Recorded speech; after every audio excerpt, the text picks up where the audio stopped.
Chinese nuclear buildup. The CCP end goal is unknown, but the turmoil is real.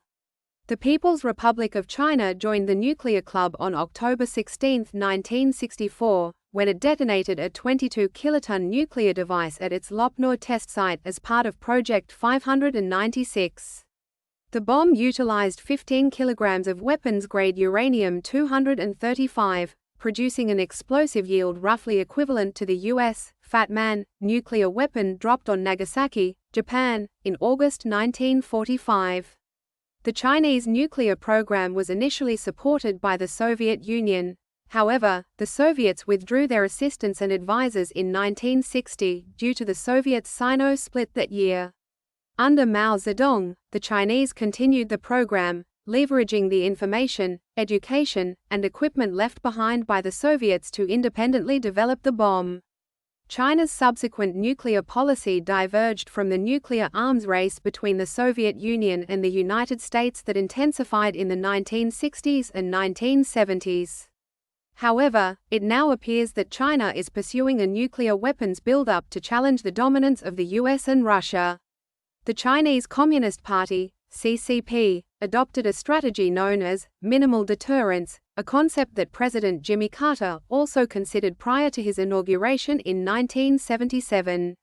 The Chinese maintained a stockpile of roughly 200 nuclear warheads, which were intended to deter any state from launching an attack by ensuring the ability to inflict unacceptable casualties on any aggressor, whether through conventional or nuclear means.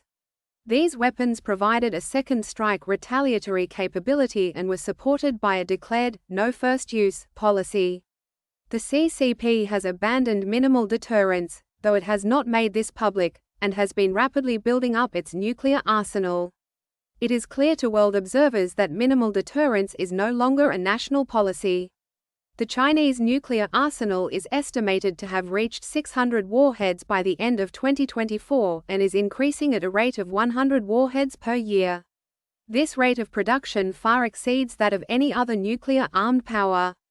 The Chinese arsenal now overshadows those of other nuclear powers, with the exception of Russia and the United States, both of which maintain larger arsenals with first and second strike strategic capabilities, as well as a range of tactical nuclear weapons. It is unclear what China's intent is regarding its nuclear buildup. If the goal is to achieve parity with the United States, it is on track to reach the target by 2035. This year is significant, as Chinese Premier Xi Jinping has stated that China aims to become a world-class military power and to be on par with the US. However, this objective is not limited to nuclear weapons but encompasses overall military capability. The United States and Russia, each limited to 1,550 deployed nuclear warheads under the New START agreement, also known as START II. At the current production rate, China is projected to reach this arsenal size of 1,550 warheads by 2035, thereby achieving parity with both Russia and the US in deployed nuclear weapons, although not in total nuclear weapons, as the US and Russia maintain significantly larger non-deployed arsenals. Achieving nuclear parity with the US and, to a lesser extent, Russia is a crucial aspect of attaining overall military parity. Nuclear parity would enable the CCP to ensure that any conventional military advancements cannot be undermined by nuclear threats. This objective is not unreasonable and has been most recently illustrated by the Ukraine war. Although Russia possesses a military advantage over Ukraine, it lacks the same edge over Ukraine's Western supporters. Russia has leveraged its extensive nuclear arsenal to threaten Ukraine's supporters with nuclear retaliation if they increase their military assistance to Ukraine in its efforts to defeat Russia on the battlefield or pose a threat to the Russian regime itself. Nuclear parity with the US will also aid in China's goal to establish regional hegemony by exploiting the traditional fears of US allies under the US nuclear umbrella. This was particularly evident in Europe during the Cold War when countries like France questioned whether the US would be willing to risk its homeland to defend Europe in the event of a Soviet nuclear attack on cities like Paris or London. This fear emerged after the US lost its nuclear monopoly and the Soviets achieved near parity in nuclear capabilities. Today, similar concerns exist in Tokyo and Seoul.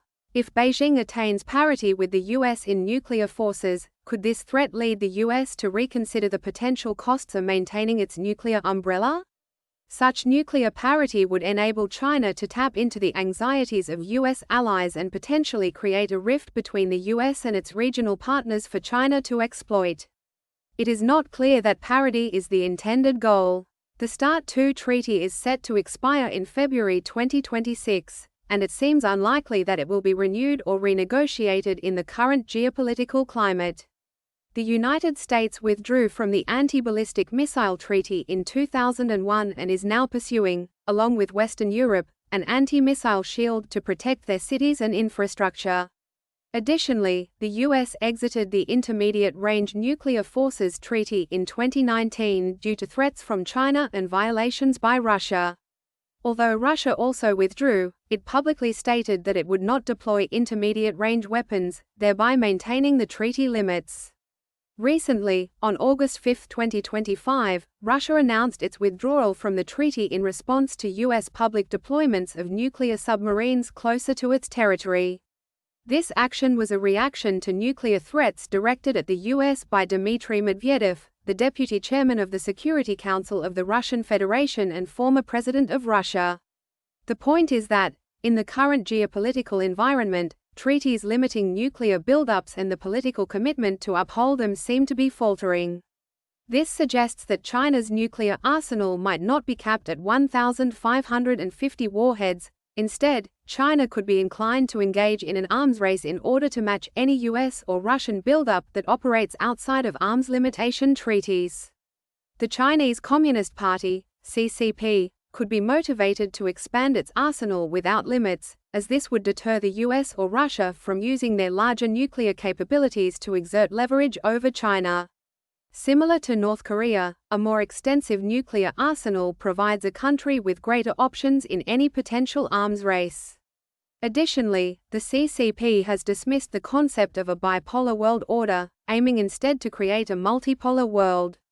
This shift would complicate the management of historical nuclear alliances, which were based on a bipolar framework, making it much more challenging, if not impossible. During the Cold War, the tensions characterized by the East versus West rivalry, dominated by two superpowers, made negotiating arms treaties relatively straightforward. France and the United Kingdom's nuclear arsenals were included in the totals being negotiated, even though neither country was a direct party to most of these negotiations and were not bound by the agreed limits. With China developing its arsenal to achieve deployed parity within a decade, it is unlikely that any strategic arms reduction treaties can be negotiated without China's involvement, and the inclusion of a third party would further complicate such discussions.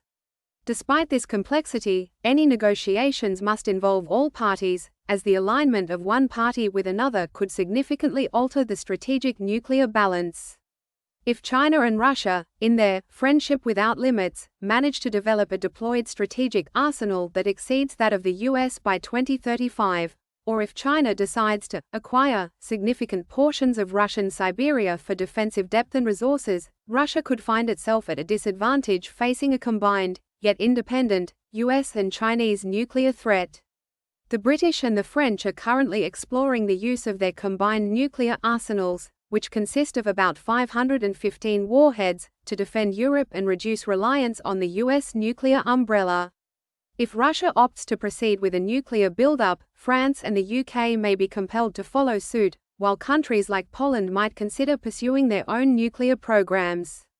India could also find itself threatened by an expanding Chinese nuclear arsenal, alongside the existing nuclear threat from Pakistan, which could incentivize it to augment its own nuclear capabilities and delivery systems. If China escalates tensions with Seoul and Tokyo, both of which are already under the North Korean nuclear threat, these countries might distance themselves from dependence on the US nuclear umbrella. Chinese actions could drive them to seek their own nuclear programs instead of aligning with China. This scenario would heighten strategic dangers as the proliferation and fragmentation of nuclear powers increase. The likelihood of successfully negotiating nuclear limitation treaties that ensure parity between these powers appears unlikely in such an environment. There are additional concerns regarding the pursuit of increased nuclear arsenals. Russia may face challenges in protecting its Far Eastern territory if China becomes more territorial and resource-driven, potentially considering the occupation of sparsely populated areas of Russian Siberia. A robust nuclear arsenal could serve as a deterrent for Russia to safeguard its vast eastern lands. Meanwhile, China may have motivations beyond mere parity to expand its nuclear capabilities. The Chinese population is already in decline and experiencing a demographic crisis, with projections indicating that the mainland population could drop to under a billion by 2100, possibly falling to as low as 500 million. A significant nuclear arsenal would help China maintain its current holdings, especially as it becomes increasingly difficult to support a larger conventional military force amid a steep population decline. This situation unfolds as India, the most populous nation and a strategic rival to China, is expected to continue growing through 2100. It is intentionally unclear what motivates the CCP's nuclear buildup and its ultimate objectives.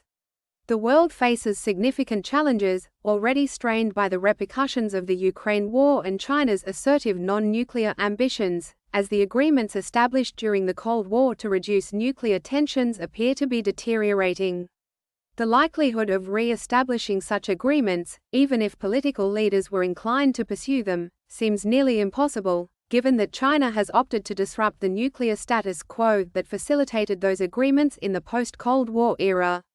During the Cold War, in the absence of substantial nuclear treaties, the concept of mutual assured destruction served as an unofficial policy to preserve peace between the East and the West.